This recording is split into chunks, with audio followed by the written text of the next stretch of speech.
s'agisse de gaz naturel ou d'électricité, la facture d'énergie n'est pas toujours simple à déchiffrer. Pourtant, elle contient de nombreuses informations utiles.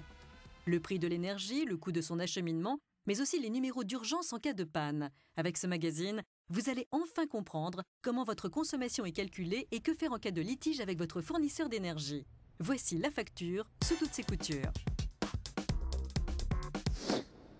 Les fournisseurs d'énergie vendent au détail aux consommateurs de l'électricité ou du gaz naturel.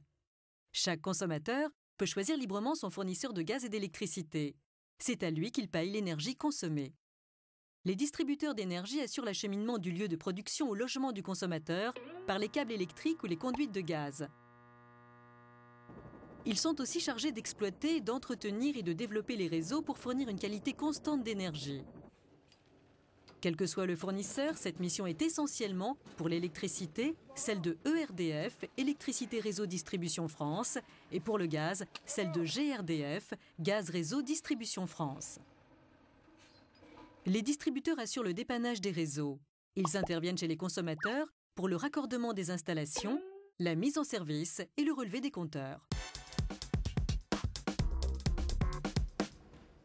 La facture d'énergie peut être calculée de deux façons, soit sur une estimation en fonction des habitudes, soit sur une consommation réelle.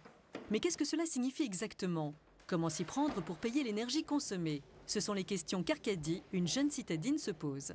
Quand je reçois ma facture d'électricité, avant de la régler, j'essaie de comprendre à quoi correspond la quantité d'électricité consommée. Alors c'est pas vraiment évident puisqu'il est écrit ici consommation estimée. Or on ne sait pas si c'est la consommation estimée d'avant ou celle que je vais consommer plus tard.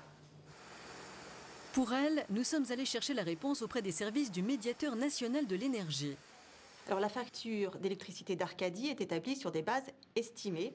Ces estimations, elles sont fondées sur ces données de consommation antérieures, c'est-à-dire sur les précédents relevés de son compteur. Alors si Arcadie veut payer une facture fondée sur sa consommation réelle, eh bien elle doit laisser l'accès à son compteur au moins une fois par an. Le technicien se déplace et relève les chiffres lus sur son compteur.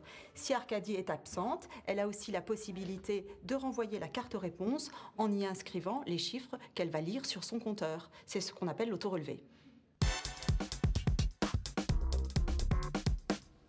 Fourniture et acheminement de l'énergie, taxes diverses, la facture d'énergie est composée de plusieurs éléments pas toujours faciles à comprendre. Comme beaucoup de mères de famille, Irène est attentive à son budget. Aujourd'hui, elle vient de recevoir sa dernière facture d'électricité et s'y penche avec attention. Alors sur ma facture, je vois bien qu'il n'y a pas que l'énergie que j'ai consommée, il y a aussi des taxes.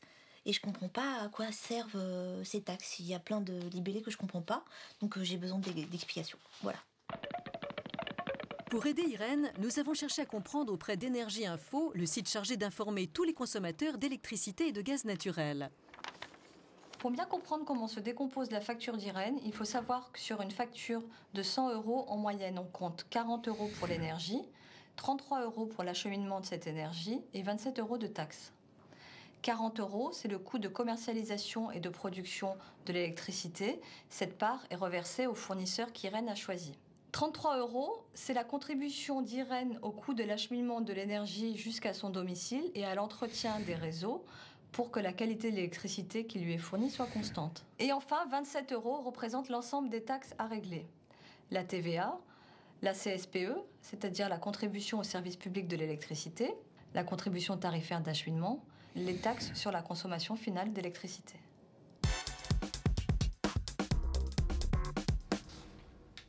Il arrive parfois de rencontrer des difficultés pour régler sa facture de gaz ou d'électricité. Dans ce cas, il faut réagir très rapidement pour éviter la coupure. La première chose à faire est de contacter son fournisseur pour rechercher une solution, un étalement des paiements par exemple. Si au-delà du délai de 15 jours la facture n'est toujours pas payée, un second courrier du fournisseur annonce la coupure d'énergie à venir.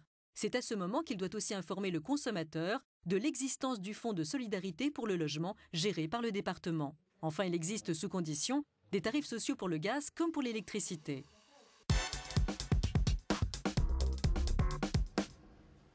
Facture excessive, erreur sur le relevé des compteurs. Lorsqu'un désaccord survient entre un consommateur et un fournisseur de gaz naturel ou d'électricité, il faut tout d'abord lui adresser une réclamation écrite.